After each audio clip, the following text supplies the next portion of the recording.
360 olive oil is a popular choice for people wanting to activate their full potential. Improved sleep, faster recovery and more energy are just a few of the amazing comments received from our customers who take a spoonful a day. Make C60 oil a part of your daily routine and see what it can do for you. Activate your potential today at thec60company.com.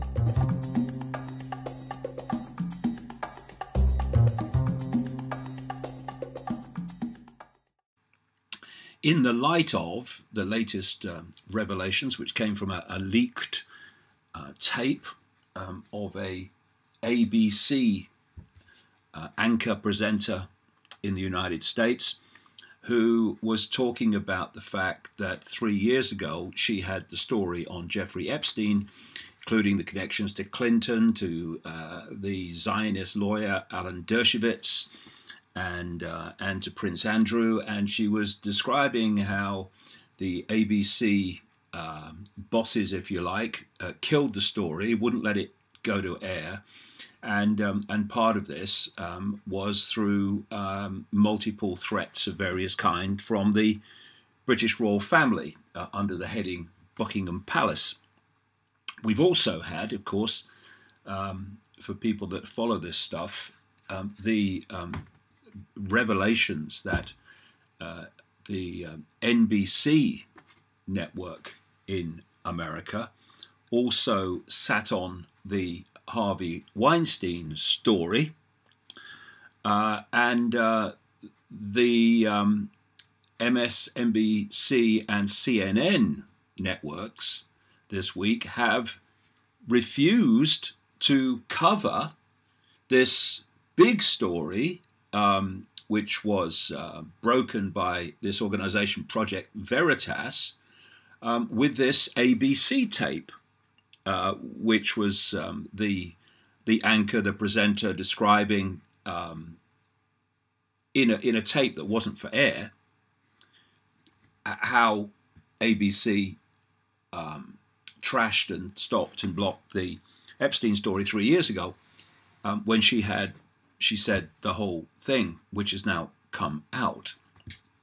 And, you know, there is a theme here, and, you know, people don't like it. Well, they'll have to do the other thing, because it is the theme that NBC was responsible, quite clearly now, for blocking the airing of the revelations about Harvey Weinstein, which later came out through the same reporter, through another source. Weinstein, of course, is a Zionist, and so was the people at NBC who made the decision to block the story. We have the Zionist Jeffrey Epstein, who was running, in fact, a Mossad CIA blackmailing operation to secure the, shall we say, support and agreement for the Zionist agenda of major influential people, including politicians. And so you look at the media, which is so dominated, especially in America, by Zionist ownership, and you start to see a theme. And of course, this whole thing about you're an anti-Semite has been created as a defense mechanism to stop the elephant in the room being called the elephant in the room.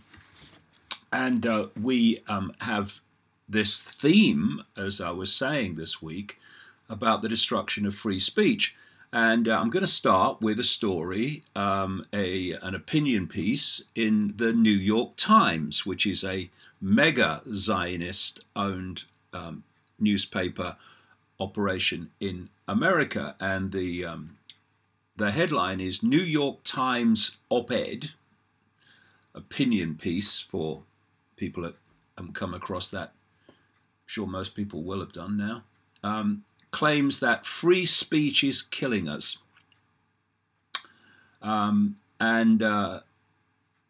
The story goes like this. At the end of each opinion piece, the New York Times makes the following statement. The Times is committed to publishing a diversity of letters to the editor. Essentially, the pretext of this statement is that the New York Times does not censor or reject opinion simply because it's not aligned with the opinions of the editorial staff, brackets, aligned with the opinions of the Israeli hierarchy, and will print what does and does not resonate with the newspaper's editors in equal measure. In other words, the New York Times purports to be strong advocates and facilitators of free speech and dissenting views, which of course is the last thing it is. The irony, the story says, is not lost on any of us that the New York Times opted to publish an opinion advocating for the restriction of free speech online. Unlike the New York Times, which has control over exactly what gets published under their moniker, the internet as a whole was not designed with such limits in place, and therefore quickly became the real place where people were free to publish their views uncensored. Well, this was the fishing line going out, where you give people freedom of speech to get them hooked on the internet, and then you start, because the internet has much bigger implications for human control, as I talk about in the books. And then once you've got people hooked on the internet, then you start censoring what you don't want people to circulate, and leave only the information in the end that you want people to believe. Anyway, the story goes on. And this, according to the published opinion of a staff writer for The New Yorker named Andrew Marantz, has become a dangerous problem. Now, the theme continues because Andrew Marantz is a Zionist.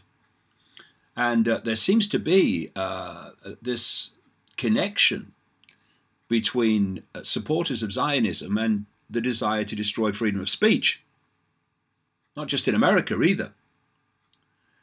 In his article entitled "Free Speech is Killing Us," I mean, what? Noxious language online is causing real-world violence. What can we do about it? Well, I tell you what, Mr. Marantz, why don't we censor everything that you don't want people to hear? And then only what you believe will be circulating. That's the story, isn't it, mate? He goes on to presume that everyone agrees. Sticks and stones and assault rifles could hurt us, but the internet was surely only a force for progress. No one believes that anymore. It's actually a vehicle for mass control, but you won't mention that, mate, will it? Marantz apparently thinks that no one believes we can allow people to speak freely and without limits on the internet anymore. That's funny. I still do, says the writer, and so do I. And so do many of the people I speak to, he says. But let's not let that get in the way of a good, crafted narrative. The writer says, I endeavoured to see what kind of proof Marantz provided to justify his notion that online speech actually caused real-world violence. All I could find, he says, was a continuation of his point that no one believes it causes violence anymore. And he says, no one believes that anymore. This is a quote from Marantz. Not after the social media fueled campaigns of Narendra Modi and Rodrigo Duterte and Donald Trump. Not after the murder of Heather Heyer in Charlottesville. Not after the massacres in a synagogue in Pittsburgh, 2 mosques in Christchurch, New Zealand, and a Walmart in a majority Hispanic part of El Paso. The Christchurch gunman, like so many of his ilk, had spent years on social media trying to advance the cause of white power, but these posts he eventually decided were not enough. Now it was time to make a real effort post, a real life effort post. He murdered 51 people. So the writer says, so let's take his big claim, the Christchurch gunman, who we can presume has long been an angry and disturbed individual, spent years on social media with his grievances.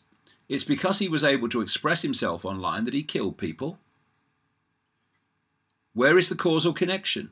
Wouldn't it be more reasonable to point out to the fact that being an angry and disturbed individual is the reason he killed people. No causal connection has been established because there is none. Mainstream media speculation, repeated over and over, is what is taken as evidence. And by the way, what about all the stuff in the mainstream media that demonizes people and gets them as targets of abuse? Oh, that's mainstream. I work for the mainstream. They're all right. And yet, Marantz thinks it is compelling enough to use the phrase 8chan-inspired massacres with authority, as though any website whose only crime is that it does not censor free speech could ever be responsible for real-world human massacres. I wonder if he thinks that the internet is responsible for the massacres that have happened over and over again to Palestinians in Gaza. I wonder if he ever considered that. I doubt it. And of course, it's not to do with supporting an argument that free speech leads to killing. Tell the Nazis, or tell the victims of the Nazis in Germany who were slaughtered by the Nazis and silenced by the Nazis before they were slaughtered, so that their stories couldn't be told, and what they knew and believed about the Nazis couldn't be heard. Tell them that free speech kills people and that suppressing free speech does not. Every single tyranny, when it comes to power, no matter what label it may have, they all target freedom of speech and the circulation of information. Why? For the very reason that it's being targeted now on a global scale. Now, here's another story. Like I say, there's been one after the other this week on this theme. Without free speech, all speech becomes government speech. And this is a writer called Barry Brownstein at the Activist Post website. And he's talking about a video which would be very instructive in where we're heading when I come to it. Anyway, he says, when I viewed this video, I wondered if it was a hoax. I thought it must be a group of actors trying to make a point about how far restrictions of speech have gone. Unfortunately, the video captures reality in Scotland in 2019 and in so many other countries. The video picks up an exchange between a Scottish high school teacher and a student. The class was asked to sign up for the website, and according to the student, the teacher commented on how old-fashioned the website was for listing only two sexes. The student, Murray, remarked, "But sir, there are only two genders." And the teacher insisted they continue the discussion outside the classroom. Murray recorded the encounter on his phone, and here are some of the lowlights, it says, of the recorded dialogue. Murray, the student: "Why did you kick me out of class? It's not very inclusive of you." Teacher: "I'm sorry, but what you were saying is not very inclusive, and this is an inclusive school." Murray, referring to the teacher's viewpoint that there are more than two genders: "That's your opinion." Teacher: "That is my opinion, and it is the opinion which is acceptable in this school." Teacher: "Will you please keep that opinion," referring to Murray's view that there are two genders, "to your own house, not in this room." Murray: "So you got to put your opinion out in class, but my opinion has to stay inside my house." Teacher: "I'm not putting my opinion out. I am stating what the National School Authority policy is. I know what you think, and I know what the authority thinks." So this is how the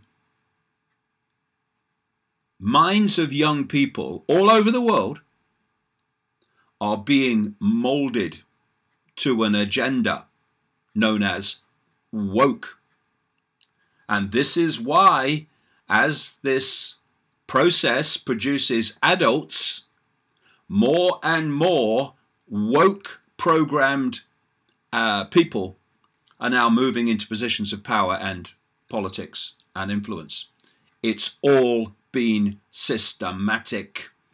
And this is just a small smear example of what is happening every day in the schools, universities, and colleges across the world. The story goes on. Following the UK National School Authority policy on the number of genders, children are taught there are 100 gender identities. But give them time, they won't stop there, because this is all part of the destruction of the sense of what is human and humanity that's been going on. For reasons I explain in the books, it's all to do with pushing us along the road to the synthetic no-gender human. Murray wasn't sent to a re-education camp, but the school suspended him for several weeks. As for the teacher, he's trying to be a proper government functionary. Perhaps he's dreaming of retirement, or at least the day when students like Murray will no longer dare challenge him. We're pretty much there. Good on this kid. If you're sure this sort of thing can't happen in America, well, think again, says the writer. A new survey conducted in the United States by the Campaign for Free Speech found 51% of Americans agreed with this statement. The First Amendment, which guarantees free speech in America, goes too far in allowing hate speech in modern America and should be updated to reflect the cultural norms of today.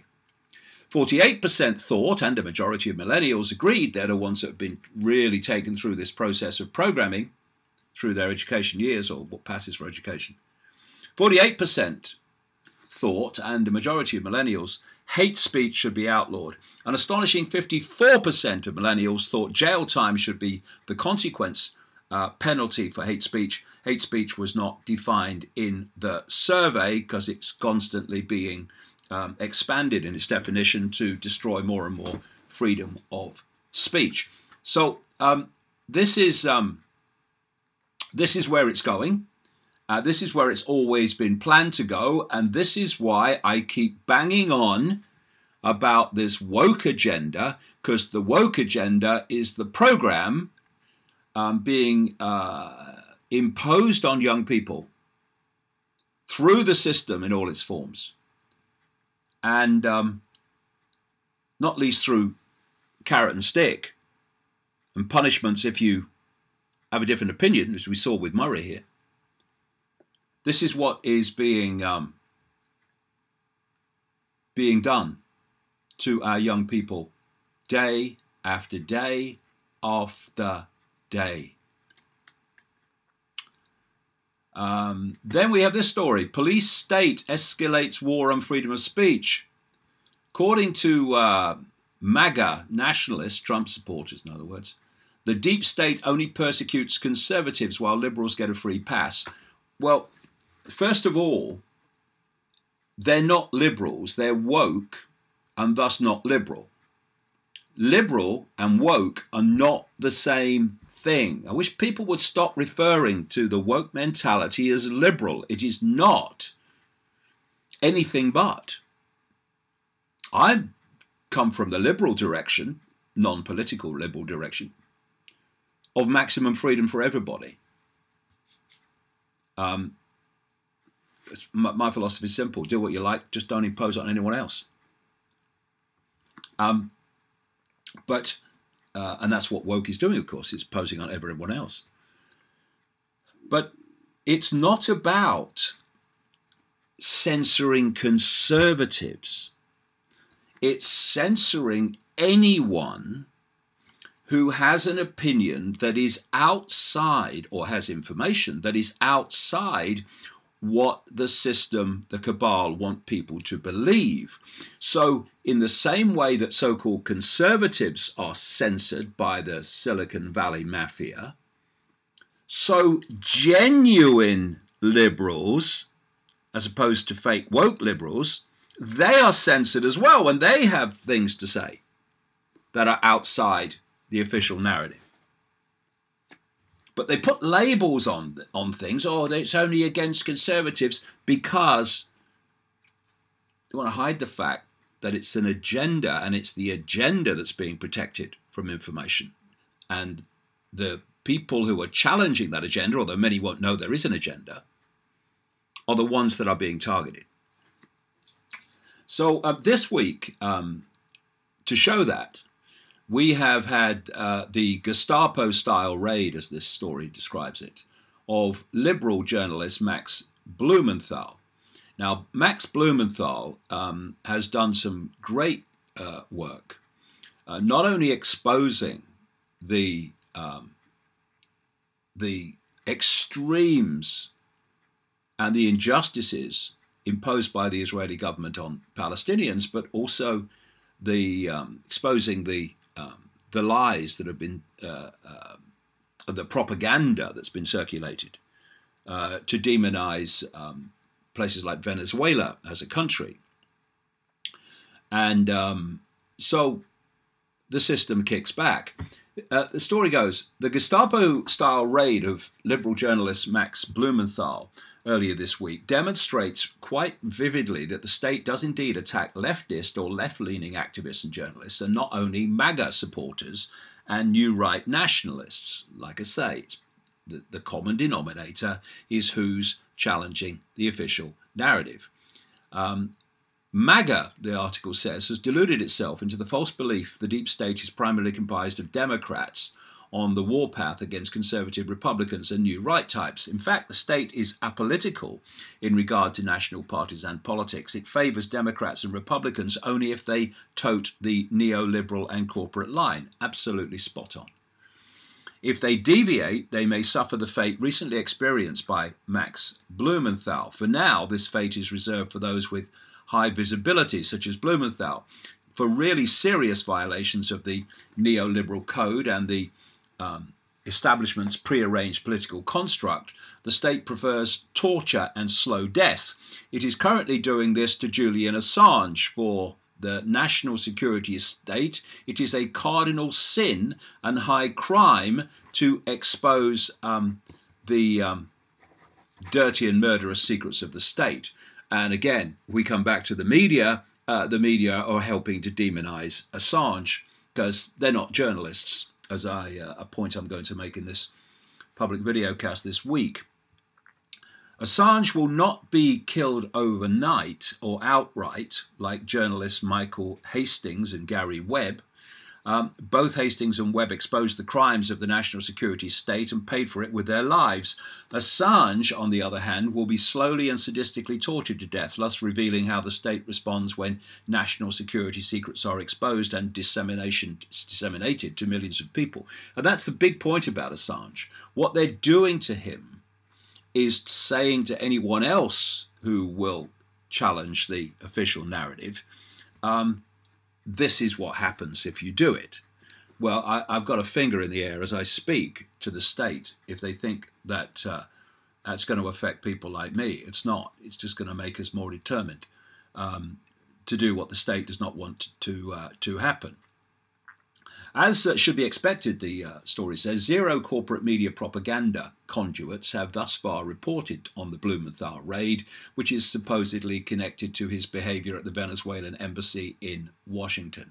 At least one establishment-connected organization that claims to protect journalists from government persecution has refused to defend Blumenthal. Quote, "We are aware of Blumenthal's arrest, and based on the information available, it does not meet the threshold for characterization on our site because he was not in the course of reporting when it happened." This, of course, is a technicality. Blumenthal is a journalist. He was reporting on the effort by Juan Guaido's thugs. This is the person that American government is trying to impose upon the Venezuelan people without any elections. On the effort by Juan Guaido's thugs to starve out and intimidate activists defending the Venezuelan embassy with the permission of the elected Venezuelan government, although at the time of the purported incident, he wasn't writing or reporting. So this is the hypocrisy of what happens when journalists have the opportunity to stand up for fellow journalists, because of course the fellow journalists are journalists, the people who don't stand up are not journalists at all. The story goes on. The US Freedom Tracker has partnered with Pointer, an organization working to circumvent the alternative media. It is funded by George Soros's Open Society and the Omidyar Network. Together, both organizations pledged nearly $1.5 million to fund a supposed fact-checking network, that is to say, identify and eradicate media that strays from permissible parameters established by the state. Pointer has a long-standing history as an anchor in the journalism business. Its board of directors include execs from the New York Times, ESPN, Harvard, Vox, CBS, ABC, and the Washington Post, all of which are owned by the cabal. Pointer is currently working with Facebook and Google for its fact-checking programs. So what we are looking at is people that challenge the agenda, no matter what their political background or views, being targeted for censorship, and the journalists in the mainstream refusing to stand up for fellow real journalists when they face the wrath and the reaction of the state. And of course, you would expect Palestine opinion to be censored. Here's another story this week. Like I say, they've just been one after the other, like machine gun fire this week. Twitter censors news from, excuse me, from Palestine. Twitter has provided no explanation for why it shut down the accounts of the Quds News Network, a major Palestinian news service, over the weekend. This alarming act of censorship is another indication of the complicity of major social media firms in Israel's efforts, see the common theme again, to suppress news and information about its abuses of Palestinian rights. QNN said on Monday that its 4 main accounts were suspended without warning or explanation early on Saturday. QNN said it has pursued efforts to appeal the suspensions, though Twitter's website, through Twitter's website, but received no response. Twitter typically notifies users of alleged violations of its terms of service and provides them an opportunity to remove violating content or to appeal a decision. The Electric Intifada also wrote to Twitter's press team on Saturday seeking comment on the company's actions against QNN, but has received no response. QNN said it rejects responding to Israeli pressure, fighting Palestinian content under the pretext of fighting violence and terrorism. Such practices are complete bias towards the Israeli occupation against the Palestinian people. But then you think, well, who owns Silicon Valley?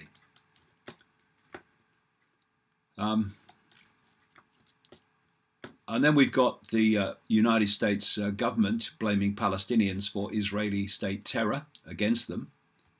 And the media will just report that, of course, as if it's true. Interesting article on DavidIcke.com this week by Kathleen Johnson, the incredible shrinking Overton window. This Overton window is like, you know, the area, in effect, the area of acceptable thought and opinion.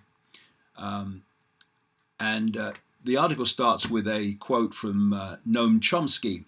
The smart way to keep people passive and obedient is to strictly limit the spectrum of acceptable opinion, but to allow very lively debate within that spectrum, even encourage the more critical and dissident views.